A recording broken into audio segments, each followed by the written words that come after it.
Ya, assalamualaikum warahmatullahi wabarakatuh. Jumpa lagi bersama saya, Kang Kaskis. Pada video kali ini, saya akan berbagi tips kepada teman-teman semua, terutama pemula atau teman-teman yang masih bingung membedakan antara alokasia, kemudian kolokasia, kaladium, bahkan mungkin xanthosoma. Apa aja itu perbedaannya? Simak video saya sampai akhir. Jangan di skip ya.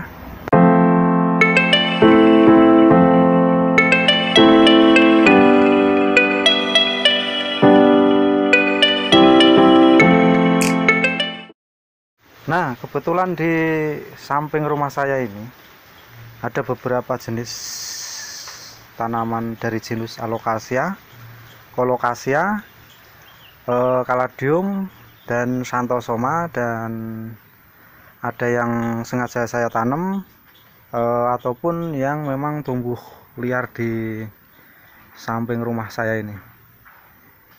Ya, kita langsung saja. Kita mulai dari jenis kolokasia. Nah, untuk jenis kolokasia ini saya hanya mempunyai jenis yang ini kolokasia black coral, kemudian yang ini adalah kolokasia black marble, dan ini saya nggak tahu. Kemudian kita jalan di samping. Nah, ini ada kolokasia yang sangat rimbun dan besar. Ini bisa kita lihat ya. Langsung saja kita mulai. Ciri-cirinya apa sih untuk kolokasia? Kolokasia ini berdaun, dia tipis dan agak lebih bulat dibandingkan genus alokasia, xanthosoma maupun kaladium. Dia berdaun tipis. Nah, ini berdaun tipis. Dia menunduk ke bawah kalau sudah besar. Dilihat ya, dia menunduknya ke bawah. Kita kembali lagi ke sana tadi.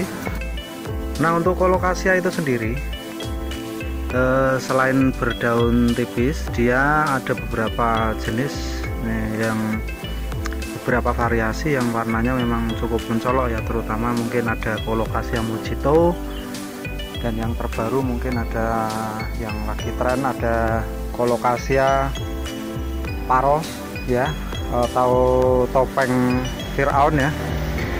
Dan ini untuk kolokasia, untuk kolokasia itu sendiri, dia selain berdaun tipis, dia sebenarnya seperti berlilin ya, seperti ada lilinnya. Jadi kalau dia terkena air, dia cuman lewat. Kita buktikan ya. Nah, ini dia nggak menempel di daun itu sendiri. Itu untuk kolokasia. Untuk kolokasia sendiri, dia tahan banting ya, dan perawatannya sangat mudah. Dia bisa di naungan paranet ataupun yang tadi di samping rumah tadi yang besar tadi, langsung terkena sinar matahari langsung, dan dia tidak terbakar sama sekali untuk daunnya itu. Nah, untuk yang kedua selanjutnya ada ini jenis kaladium. Untuk jenis kaladium itu sendiri, dia berdaun lebih tebal dari kolokasia, namun lebih tipis dari alokasia maupun xanthosoma. Untuk jenis kaladium itu memang dia sangat kaya warna ya, mau warna apa sepertinya kayaknya hampir ada semua ya. Nah, terutama genetik kuatnya dia adalah warna merah. Jadi untuk kaladium ini, meskipun ada yang putih, ada yang saya pernah melihat ungu, terus kekuningan, tapi lebih banyak ke yang untuk jenis liar yang bukan yang hibrid, dia genetik kuatnya warna merah. Nah, untuk tangkai itu sendiri, tangkai untuk jenis kaladium itu kecil ya, dibandingkan dengan genus alokasia, xanthosoma maupun colocasia. Dia tangkainya lebih kecil meskipun daunnya dia gede, dan dia senang air ya, senang air sama senang cahaya matahari. Jadi untuk menimbulkan warna supaya mencolok, dia harus cukup dengan sinar matahari. Kebetulan saya nggak punya jenis hibrid yang baru-baru itu, yang cakep-cakep itu. Tapi saya ini dikasih temen, ini jenis caladium juga. Yang ini daun ganda, dan warnanya memang hampir dominan warna merah kebanyakan. Ada unsur warna merahnya seperti itulah. Untuk bentuk daunnya tidak bisa jadi patokan karena memang ada jenis caladium yang memang mungkin seperti jenis keris. Ini saya punya contoh apa enggak? Nah, ini seperti ini. Kemudian ada yang bergelombang seperti mangkok. Nah, untuk caladium sama seperti colocasia ya. Kalau dia sudah besar dan menjadi dewasa, dia menunduk ke bawah seperti ini. Tapi kalau dia masih remaja dan kemudian atau masih kecil, dia masih bisa berdiri dan seperti mangkok ya. Istilahnya seperti itu. Nah, ini kita coba semprot dengan air. Dia mengandung lilin seperti colocasia atau tidak. Dan ternyata setelah kena air dia meresap dan daun itu menjadi basah. Beda sama colocasia tadi ya. Itu mungkin secara simpel saja untuk mengetahui jenis caladium. Dan selanjutnya ada jenis yang ini Xanthosoma ya. Xanthosoma sagittifolium kalau nggak salah ini. Kemudian saya punya jenis Xanthosoma blackstem atau violaceum. Nah, untuk jenis Xanthosoma itu sendiri hampir mirip ya sebenarnya sama alocasia. Cuma nanti ini kita semprot coba. Dia lari atau menempel,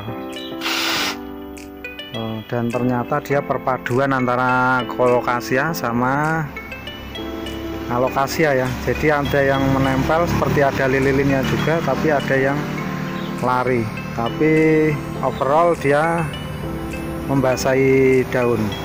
Nanti kita lihat di daun yang matur di samping rumah saya itu coba. Ini ada jenis Xanthosoma tadi. Ini daun maturnya ukurannya gede ya. Lihat tangan saya ini bentuk daunnya seperti ini. Dia menonjol ke bawah, tulang-tulang daunnya. Yang atas tidak menonjol ke atas, tapi melengkung ke bawah ya. Seperti ini. Kayak ada lekuannya. Beda sama alocasia, dia timbul ke atas. Tapi untuk Xanthosoma ini dia cekung dan timbul ke bawah untuk tulang daunnya. Dan ini sangat mudah juga perawatannya.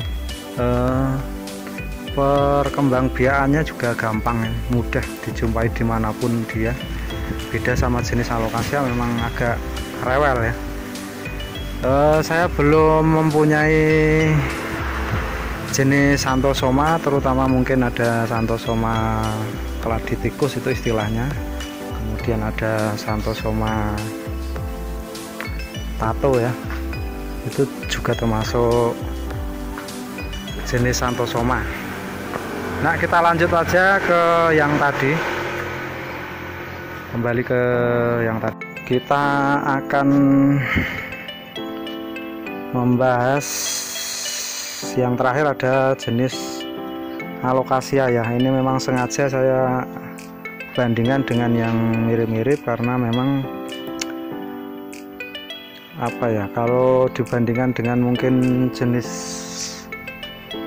black velvet mungkin kisarannya kan udah ketahuan ini antara tulang daun, kemudian karakter daunnya memang berbeda. Atau jenis Melobada ini ya. Jadi untuk alokasia itu sendiri ada yang bertangkai pendek, ada yang bertangkai panjang seperti jenis Macrorhiza ini atau jenis alokasia alba ini. Untuk jenis alokasia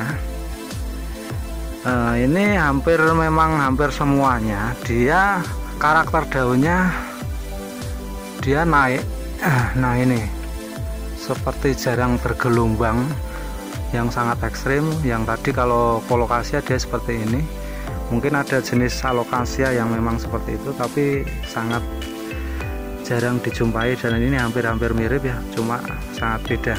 Untuk alokasia sendiri berdaun tebal, dan dia ada yang bertangkai pendek seperti tadi, ada Bell Velvet, ada Silver Dragon, kemudian ada alokasia Melo. Dan ini saya punya alokasia neon juga. Kelihatan dari jauh nih sepertinya tipis ya, tapi ini tebal dibandingkan dengan Colocasia. Kalau kita raba memang seperti tipis kelihatannya, tapi ini tebal sekali, hampir 2 kali lipat dari Colocasia untuk ketebalan daunnya. Untuk alokasia itu sendiri perawatannya ada yang mudah, ada yang memang dia butuh perawatan khusus ya. Terutama yang bertangkai-tangkai panjang seperti ini sangat mudah ya, dia liar, panas juga mau, teduh apalagi kan. Tapi beda sama yang berdaun atau bertangkai pendek seperti Black Velvet atau Silver Dragon atau sejenisnya, yang bertangkai pendek dengan karakter daun yang sangat tebal, dia memang susah perawatannya. Nah itu tadi sedikit tip ya untuk teman-teman. Nah itu tips sederhana, belum ke spesifik untuk jenis yang lainnya. Jadi kalau spesifik itu nanti ke umbi, kemudian di bentuk bunga dan karakter bunga itu sendiri. Tapi saya memberikan tip pada teman-teman semua secara sederhana saja untuk diketahui para pemula atau yang masih bingung tentang perbedaan antara alokasia, Colocasia, Xanthosoma maupun alokasia. Jadi saya kira itu saja cukup video dari saya, tip-tip sederhana dari saya. Mohon maaf bila ada kata yang salah atau yang memang kurang berkenan untuk Anda. Semoga bermanfaat, dan wassalamualaikum warahmatullahi wabarakatuh.